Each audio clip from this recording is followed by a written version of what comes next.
واہ what a pleasant surprise. حنین یقین نہیں آ رہا تم میری برتھ ڈے پارٹی پہ آئی ہو. تمہاری سسٹر نے تمہیں اجازت دے دی تھی؟ یقین نہیں آ رہا، حنین کی دوست نے خوشی سے کہا. حنین بہت ہی کم کالج فرینڈز کی انویٹیشن کو ایکسیپٹ کرتی تھی. وجہ صرف اور صرف اس کی بہن تھی جو اس کو کہیں آنے جانے کی پرمیشن نہیں دیتی تھی. اجازت کیسے نہیں ملتی؟ بھوک ہڑتال کر کے خوب رونا ڈالا تھا، صرف منتیں کام نہیں آئیں. حنین کی دوست بولی مجھے سمجھ نہیں آتا تم اپنی بہن سے اتنا ڈرتی کیوں ہو اور وہ تم پر اتنی سختی کیوں کرتی ہے. حنین بولی ایسی بات نہیں، ماما بابا کے بعد آپی نے مجھے پالا تھا. آپی بھی بہت کم ایج میں تھی جب ماما بابا ہمیں چھوڑ کر چلے گئے. انہوں نے مجھے کسی چیز کی کمی کا احساس کبھی نہیں ہونے دیا. وہ میری بہتری کے لیے ہی مجھ پر یہ سب کرتی ہیں. اب تو مجھے عادت ہو گئی ہے اور برا نہیں لگتا. حنین اپنی دوست کو مسکراتے ہوئے بتانے لگی. حنین اپنی دوست کی برتھ ڈے پارٹی پر آئی تھی. اس کی دوست نے پارٹی ایک ہوٹل میں ارینج کی تھی. مکمل ہوٹل تو نہیں مگر ہوٹل کا ایک حصہ ارینج کیا تھا پارٹی کے لیے. میرا نمبر تم نے مایا کو کیوں دیا؟ فصیح ویسے اس کی شکل دیکھ کر کوفت ہوتی ہے مجھے. آج صبح سے وہ مجھے کالز کر کے بیزار کر رہی ہے. ہوٹل میں موجود وہ تینوں ٹیبل کے گرد رکھی کرسیوں پر بیٹھے ہوئے تھے. تبھی اظہار کے موبائل پر مایا کی کال آنے لگی جسے کاٹتا ہوا وہ فصیح سے پوچھنے لگا تو نے کب سے لڑکیوں کا لحاظ کرنا شروع کر دیا؟ مایا کو بھی سنا دے جیسے پچھلے دنوں علینا کو سنائی تھی. مکرم اظہار کا تپا ہوا چہرہ دیکھ کر اسے کہنے لگا تھا میں لحاظ اس مایا کا نہیں کر رہا بلکہ اس فصیح کا کر رہا ہوں جس کی وہ فرینڈ ہے، اور علینا کی تو بات ہی نہیں کر. بلا وجہ اس کا چپکنا زہر لگتا ہے مجھے. اظہار سر جھٹکتا ہوا کہنے لگا اور ساتھ ہی ٹیبل پر رکھے سگریٹ کے پیکٹ سے سگریٹ نکال کر اسموکنگ کرنے لگا. یار وہ خود پاگلوں کی طرح تیرا نمبر مجھ سے مانگ رہی تھی تو مجھے بھی اس پر ترس آ گیا. فصیح انرجی ڈرنک پیتا ہوا بولتا اس کو بتانے لگا تھا کم از کم مجھ سے تو پوچھتا. اظہار سگریٹ پیتا ہوا بولا تھا مجھے اس میں انٹرسٹ نہیں. اظہار کی بات سن کر فصیح بولا میرے بھائی کہیں امریکہ جا کر تیرا ذائقہ تو نہیں بدل گیا؟ مطلب ماں کا لاڈلا بگڑ گیا؟ مکرم کے ہانکنے پر جہاں دونوں کہکہ مار کر ہنسے وہیں اظہار نے بھی ہنستے ہوئے ٹیبل پر سگریٹ کا ڈبہ کھینچ کر مکرم کو مارا جیسے اس نے کیچ کر لیا. اب بکواس نہیں کرو، تم لوگوں کی طرح کا نیچر نہیں میرا جو ہر لڑکی کے پیچھے بلا وجہ مر مٹوں. بس ہر کسی لڑکی کو لفٹ کرانا مجھے پسند نہیں. 6 فٹ کی ہائٹ پر چہرے کی سنجیدہ نقوش اس کی شخصیت کو منفرد ہی نہیں مغرور بھی بناتے تھے. اچھا چل تو اس لڑکی کے بارے میں کیا کہتا ہے جو وہاں پرپل کلر کی فراک میں کھڑی ہے؟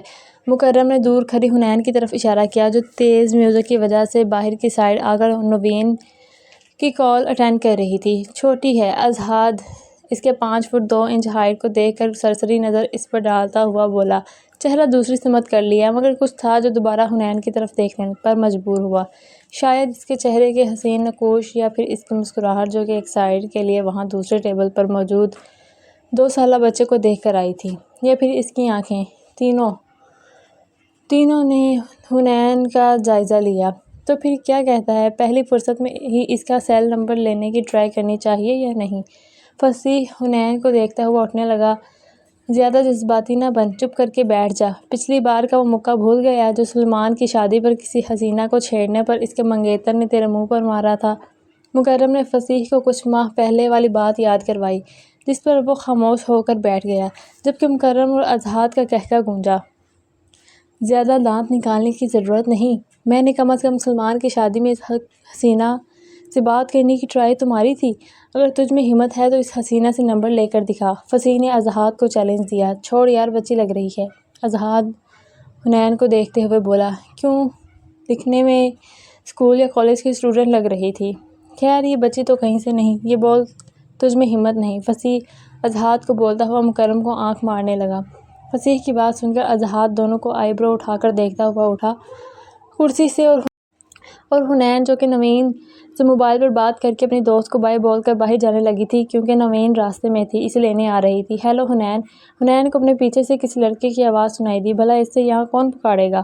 یہ سوچ کر حنین بغیر مرے مزید آگے بڑھنے لگی. ہنی میں تم سے بات کر رہا ہوں. اظہار دوبارہ بولا. حنین حیرت سے اظہار کو دیکھنے لگی. کون ہیں آپ؟ میرا نام کیسے جانتے ہیں؟ حنین کے لیے یہ چہرہ اجنبی تھا. اور اجنبی لوگوں سے وہ بات نہیں کرتی تھی، مگر سامنے کھڑے اس اجنبی نے اس کو اس کے نام سے پکارا تھا۔ تم نے مجھے نہیں پہچانا؟ میں اظہار۔ کون اظہار؟ سوری، آپ کو نہیں جانتی۔ حنین کو واقعی یاد نہیں آیا وہ کون تھا، اس لیے وہ جانے لگی۔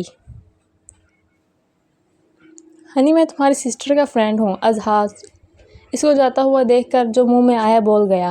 حنین دوبارہ رکی اور آپ ہی کے فرینڈ ہیں؟ حنین اسمائل دے کر بولی۔ یہ بازو باندھ کر کھڑی تھی۔ اظہار بولا، کیوں تم باڈی گارڈ ہو اس کی؟ میں بہن ہوں اس کی۔ اب تم بتاؤ تم کون ہو؟ نوین کا آگے بڑھ کر حنین کا ہاتھ اظہار کے ہاتھ سے آزاد کروایا۔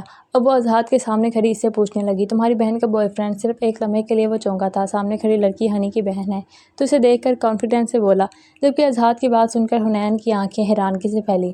کیا بول رہے ہو؟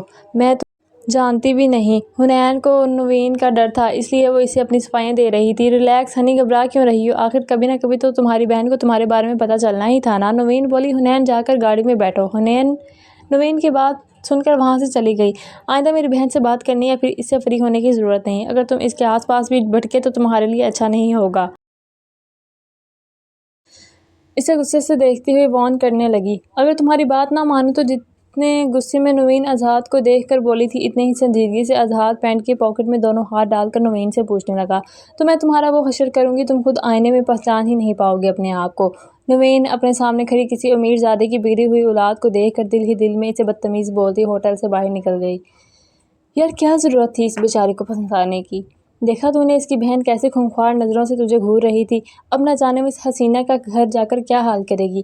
فصیح اور مکرم جو کہ نوین کے آنے پر تھوڑے فاصلے پر کھڑے ہو کر ان کی ساری گفتگو سن چکے تھے، فصیح حنین پر ترس کھاتا ہوا بولا، جس پر اظہار ہنسنے لگا۔ بہت اچھا ہوگا جو اس کی بہن گھر جا کر اس کی اچھی سی کلاس لے، زیادہ ہی اسمارٹ بن رہی تھی میرے سامنے۔ اظہار ٹیبل سے اپنا سگریٹ اور لائٹر پاکٹ میں رکھتا ہوا بولا، بہت ہی ظالم ہے یار تو، اور وہ جو تو نے اس کی بہن کا چیلنج ایکسیپٹ کیا ہے، اس کا کیا کرنا ہے؟ اب کی بار مکرم اظہار کو دیکھتا ہوا پوچھنے لگا، جس پر اظہار مسکرایا، تم دونوں تو کافی سیریس ہو گئے ہو، چلو چلتے ہیں۔ اظہار کار کی چین اچھالتا ہوا ان دونوں کو کہہ کر باہر نکل گیا۔ کون تھا وہ لڑکا اور کب سے جانتی ہو اسے؟ نوین گھر آ کر اندر داخل ہوتے ہی حنین سے پوچھنے لگی، آپ ہی قسم لے لے میں اس کو نہیں جانتی، وہ سب کچھ جھوٹ بول رہا تھا۔ حنین نوین کے سخت تیور دیکھتی ہوئی اسے اپنی صفائی دینے لگی تھی، تم اس کو نہیں جانتی اور وہ تمہارا نک نیم بھی جانتا ہے؟ سچ سچ بتاؤ ہنی مجھے۔ نوین حنین کا ہاتھ سختی سے پکڑ کر صوفے پر بٹھاتے ہوئے بولی، آئی سویئر میں سچ کہہ رہی ہوں۔ اسے میرا نام کیسے پتہ چلا مجھے نہیں معلوم۔ نوین اس طرح پوچھ گچھ کرنے پر اب حنین کو رونا آ رہا تھا۔ میرے سامنے وہ اپنے آپ کو تمہارا بوائے فرینڈ کہہ رہا تھا اور تم قسم کھا رہی ہو تمہیں کچھ نہیں پتہ معلوم۔ نوین کو غصہ بہت آیا، حنین پر مزید چیختے ہوئے بولی، ایسا اس لیے اس نے بولا کہ میں نے اسے نمبر دینے سے انکار کر دیا تھا۔ حنین نے شوز اتار کر اپنے دونوں پاؤں صوفے پر رکھے اور سر گھٹنوں میں دیے رونے لگ گئی۔ اس طرح تمہارے رونے سے میں نرم ہرگز نہیں پڑ جاؤں گی، سمجھ آئی تمہیں؟ جانتی نہیں ہو تم آج کل کے لڑکوں کو کتنے بے ہودہ اور بدتمیز ہوتے ہیں، اور اس لڑکے کی آنکھوں میں تو شرم نام کی کوئی چیز موجود ہی نہیں تھی۔ آئندہ اگر میں نے تمہیں اس لڑکے کے ساتھ دوبارہ دیکھا تو نہ صرف تمہاری پڑھائی ختم کرواؤں گی بلکہ جلد از جلد تمہاری شادی کسی سے بھی کروا دوں گی۔